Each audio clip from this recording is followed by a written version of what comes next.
संसद में अमित शाह बोले थे एम्बेक्टर एम्बेक्टर एम्बेक्टर। अगर इतनी बार एम्बेक्टर के नाम लिया जाएगा तो वो 7 जन्म तक स्वर्ग लोक पर जाइएगा। इस पे क्या कहिएगा आप? वो भगवान का नाम ले, अमित शाह जी भगवान का नाम लेकर के स्वर्ग में जाए, उससे हमें कोई एतराज़ नहीं है। लेकिन वो हमें क्यों कहेंगे और लोगों को क्यों कहेंगे कि स्वर्ग में जाए? वो जाए स्वर्ग में। हम लोगों ने स्वर्ग नहीं देखा है, हमारे संविधान में स्वर्ग का कोई उल्लेख नहीं है, तो हम लोग स्वर्ग की क्या बात जानेंगे? अमित शाह जानते होंगे, वो जाए भगवान का नाम ले, स्वर्ग में जाए। काहे अभी बैठे हुए हैं वहाँ पर? क्यों गृह मंत्री बने हुए हैं? उनको इस्तीफा दे करके जाना चाहिए स्वर्ग में, वहीं जा करके अपना भजन भाव करें। वो तो सांसद में बोले हैं, सांसद मतलब पूरा देश सुन रहा है। हाँ जी बिल्कुल, वो तो अपमान किए हैं ना हमारे बाबा साहेब का, उन्होंने अपमान किया है इस तरीके का शब्द बोल करके। इसी के लिए आज हम लोग पूरे भारत में धरना प्रदर्शन पे बैठे हुए हैं। बहन कुमारी मायावती जी के आदेश पे उनसे माफ़ी मंगवा के हम लोग रहेंगे। अगर वो माफ़ी नहीं मांगते हैं तो आगे हम लोग पूरे भारत का चक्का चक्का जाम कर देंगे, क्योंकि उन्होंने हमारे भगवान का अपमान किया है। हमने कभी उनके भगवान का अपमान नहीं किया है। वो अपने भगवान को माने, स्वर्ग जाए नर्क जाए, उससे हमको क्या मतलब है? लेकिन हम लोग ने नहीं जानते हैं कि मरने के बाद कोई स्वर्ग में जाता है या चाहे भगवान के नाम लेने से स्वर्ग में जाता है, तो वो जाए। हमारे भगवान हमारे बाबा साहेब डॉक्टर भीमराव अंबेडकर हैं, जिन्होंने एक महिला का भी अधिकार दिया। एक दलित का ही नेता नहीं, एक दलित का अधिकार नहीं बाबा साहेब दिए, वो पूरे स्वर्ण समाज का, महिलाओं का भी उन्होंने साथ दिया है, उन्होंने अधिकार दिया है। अगर स्वर्ण समाज की आज महिलाएं भी वहाँ पार्लियामेंट में बैठी हैं और अभी तक जिन्होंने प्रधानमंत्री मुख्यमंत्री बनी कोई महिला है, तो वो हमारे बाबा साहेब के संविधान के बदौलत है, न कि उनके भगवान के बदौलत है। अगर संविधान नहीं बना था तो उसके पहले मंदिर में ही SC ST OBC को नहीं घुसने दिया जाता था। तो उसी का देखिए, हमें मंदिर मस्जिद नहीं चाहिए। हमारे लोग उस टाइम में पढ़े लिखे नहीं थे, क्योंकि हमें पढ़ने नहीं दिया जाता था, तो ये भटका के दबा के रखा गया था।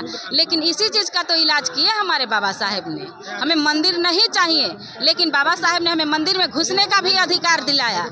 लेकिन उन्होंने बस दिखाने के लिए कि देखो तुम्हारे सामने हमारे लोग मंदिर में घुस सकते हैं, लेकिन हम लोगों ने मंदिर में हमें नहीं जाना है, हमें स्वर्ग नहीं जाना है, हमें पढ़ना है, हमें पार्लियामेंट में जाना है, हमें संसद में जाना है, हमें विधानमंडल में जाना है, हमें मुख्यमंत्री प्रधानमंत्री ये सब बनना है, न कि हमें मंदिर में जाना है।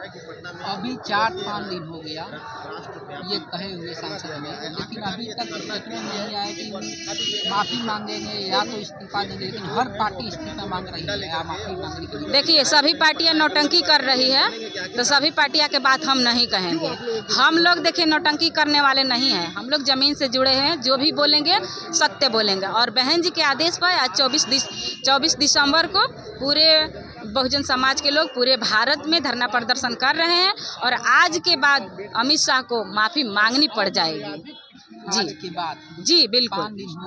हाँ, तो बहन जी के आदेश पे हम लोग उतरे हुए हैं ना, हम लोग औरों को नहीं जानते हैं। बहन जी ने आदेश दिया है, उनको माफ़ी मांगनी पड़ेगी। अगर नहीं माफ़ी मांगते हैं तो हम लोग पूरे चक्का चक्का भारत का जाम करके रख देंगे। एक प्रियंका भारती है RJD के प्रवक्ता, 2 दिन पहले वो किसी टीवी चैनल में मनुस्मृति की पत्ती जलाई थी, तो 2 बाबा के एथी आया था, बागेश्वर बाबा के एथी, उसको जान से मारने की धमकी मिल रही है, कुछ करने की मिल रही है। बागेश्वर बाबा देखिए, बागेश्वर बाबा नौटंकी को फैला रहे हैं। वो बागेश्वर बाबा अपने दम पे थोड़ी बोल रहे हैं, उनके RSS और BJP के लोगों ने बुलवा रहा है।